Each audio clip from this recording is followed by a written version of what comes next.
is notable for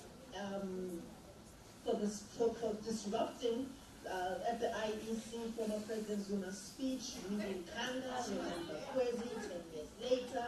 Yeah. He was also involved in various other student protests over the years. She's one of Mail and Guardian's 200 young South Africans. She is a courageous young woman, a courageous young activist, and we're happy to welcome her radical fire to this space. Honorable Lady, over to you.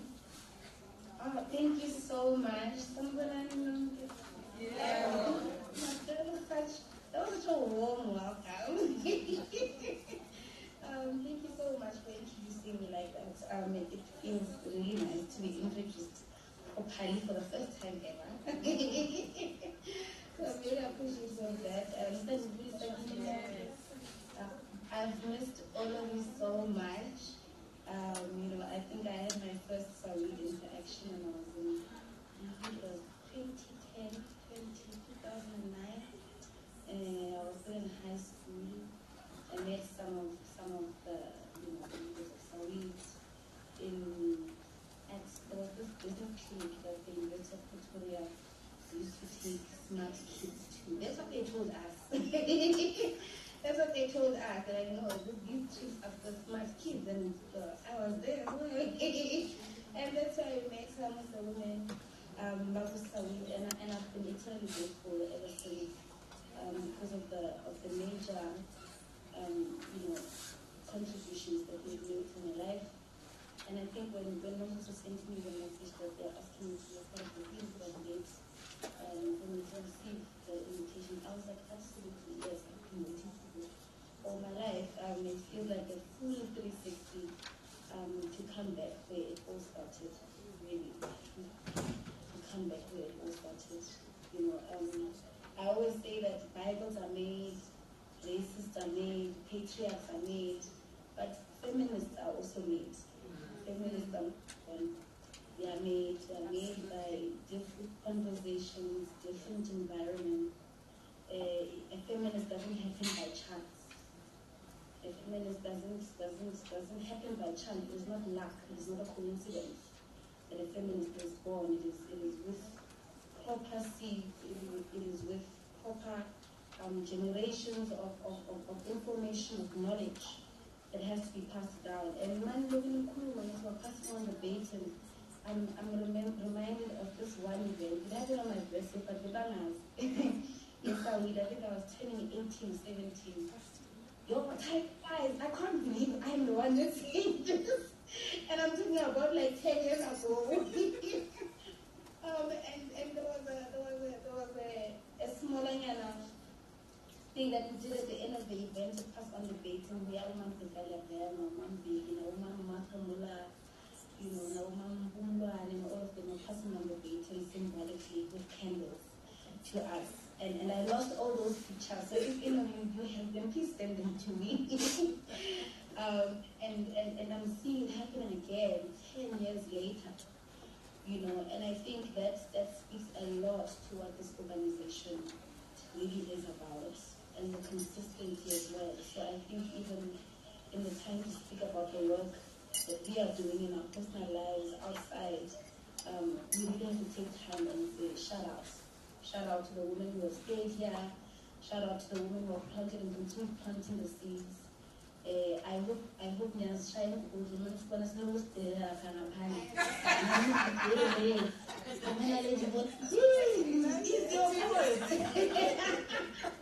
It's your fault. It's your fault. It really is your fault. This is what you made. This is what you made. This is what each and every one of you made. And I'm eternally grateful. It just so happened that in 2013, when I was moving house joining the organization of the Uniform Fight House, all the women in my life went quiet. And I think it is symbolic as well, because it followed the death of my grandmother. She died in 2013. And I think I was in my second or third year at the time. And I think that was the moment where the life lessons, all the seeds that were planted had to be put into fruition. So there was no moment of self-pity to say, oh my God, couldn't everybody else go? But there was an awareness that, oh, now it's time to write the test. now it's time to write the examination, which we still are. And I truly hope that at least half of us become half of the women of Ysawid have been in our lives, and the women before us, and the women even after us, clearly, evidently, as I'm seeing now in Namanja. I don't want, because when you pay 15 minutes program director, please don't feel sad if you have to stop me. Actually, I was just about to pray. I didn't want to interrupt this young spirit, because we've been hearing all these older people speaking, and today truly is about the young women. And I really want to give you just a little bit more time. So if you can just wrap it up for us, but I'm giving you 2 minutes to just wrap it up. Oh my God, 2 minutes. Let me leave with these particular things, right? On organizing and mobilizing. That we need to start describing ourselves with the activities that we put in and that we put out. It is not always a possibility that we are able to have or to apply respectability. At some point we have to decide, and I think this is what the news speaks about in Peace or War, where young people, where any collective that is seeking out for emancipation has to answer the question, peace or war? When there's so much femicide, when there's so much GBV, are we saying we're giving peace or war? When there's so much unemployment, when there's so much abuse of young children, when there's so much in access to adequate education for children with special needs, as the woman of this country, are we saying peace or war? And sympathy and empathy for society is something that we have to work towards on. It takes mobilization, it takes organizing. As I said in the beginning, that a feminist is not born, it is made. It means that we must go out into our communities, into the high schools that you guys found us at, secondary, to make feminists out of those young women, to make feminists out of them even in primary schools. Because Bible stopped at nothing. Racists stop at nothing. Yes. If you are 4 years old, you are old enough to become a racist. If you are 6 years old, you are old enough to become a patriarch. And yet we wait for too late for people to become feminists.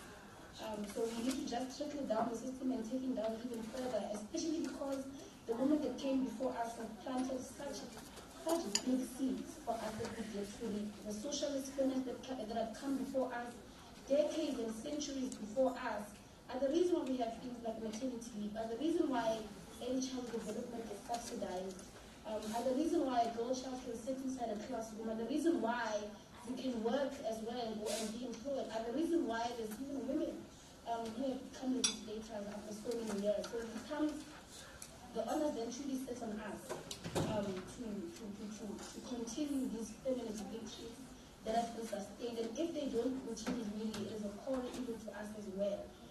We need to answer what personal debate and looks like. We need to answer what gender is. And we need to write down what a victory, what a feminist victory will look like in 5 years from now, in 10 years from now. We need to sit back and say, okay, in 2015, this is the victory that we won as the women's movement in South Africa. In 2017, this is what we did. In 2027, this is what happened in this moment, in this season. And then we are definitely on the path. Thank you so much for this. I wish I could continue. But I'm very happy to be with all of you. I'm so grateful for the work that you do. I'm also grateful even to the work that I find myself in, for having to lead and translate the process without even knowing some of us from above. So I think the women in this room on this platform know me way more than the people that I find myself with right now. So it's all moments and seasons of us trusting and showing up in moments that require us to stand up. And the speaker also before me, I'm so sorry I have to speak after you. Don't you think it's faithful, my sister? I can't speak after her. And I'm making a disclaimer. By the way, so thank you so much to everyone. Thank you so much, Naledi. It's amazing that you say that people who are here know you way better. I'm just hearing people in the background saying, oh, Naledi never changes. She's like this, she doesn't change. She doesn't change.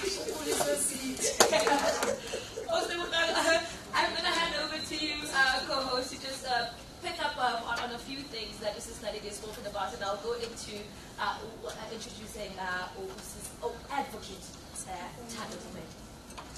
Yes, all the crowns, all the flowers, the advocate Thando Dumela. Thank you for this. So, I mean, I think Honorable Naledi, now we are giving folks their crowns and their flowers, made so many important points. The one that strikes me is feminists are made. They are made. In the same way that we don't just accidentally become patriots, racists, misogynists, gender abusers, and all of these other things. Feminism is also a creation of our circumstances, right? And she also mentioned that respectability this is no time for the respectability politics of how does this look? This is peace or this is war? Which is going to? Are we fighting for our lives? Or are we sitting back looking pretty? Which is it going to be? And you know, there's a great saying by many other women who have said that polite women don't make history or her story. We do not. Polite women never make history or her story. And you know, it reminds me of that Sesotho saying, which I think most people will at least understand.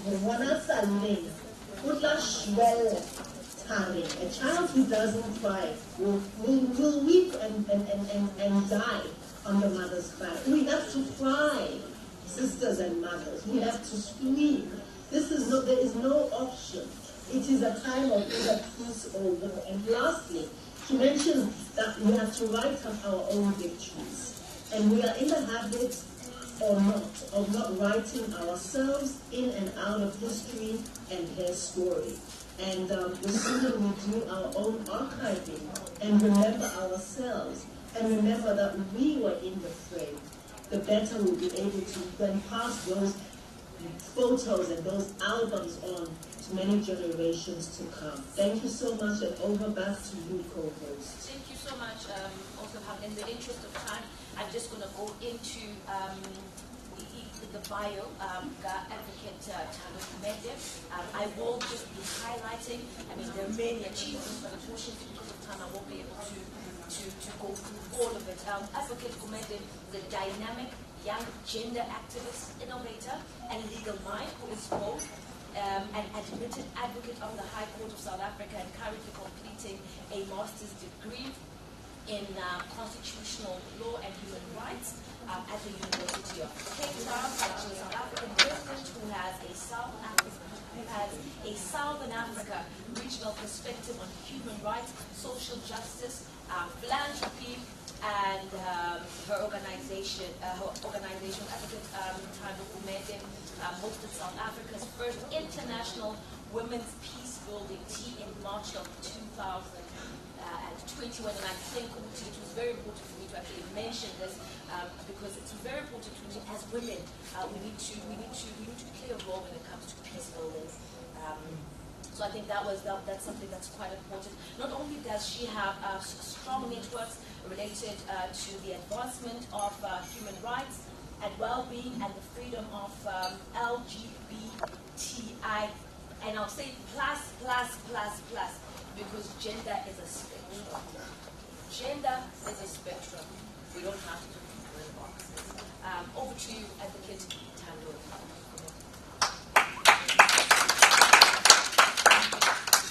Thank you so much for the introduction. I was hoping to have an engagement that is... Can you hear? Johan, please indicate if you can hear. Hello. Perfectly. Perfectly. So it's fine. All right. I was hoping to have an engagement that was going to be more of a dialogue, but it looks like I've been put on the spot for this section, which is perfectly fine. But if you'll allow me, I can definitely assure you I'm not going to take 15 minutes, but please do allow me, because the opportunity to be heard and to speak are very few and far between, even for women who are at the level of commissioners within Parliament, especially being a young black woman, it's incredibly difficult to navigate. So before I get into the crux of what I want to say, I always, as a typical lawyer, have a preamble. And so when I was looking at the topic for discussion, because I'm a very cerebral person, I kind of sat and just thought about it, but also I was living in reality on a daily basis. And so then I really started to reflect about the fact that for the past couple of years, I've been very introspective about the status of feminism around the world. So not just in South Africa, but just globally as well. And because of our access to one another across the borders, it is a reasonable thing to do to be able to reflect on the status of feminism across the globe. And my submission today is that if you really want to understand the popular discourse that's currently taking place in different parts of the world and of course in the country, you just have to go to the internet and you'll find out how different people are thinking and why they hold these views and how they are actually being influenced. In particular, places like YouTube and TikTok have become places where more closed-off communities have been able to find greater expression without being anonymous.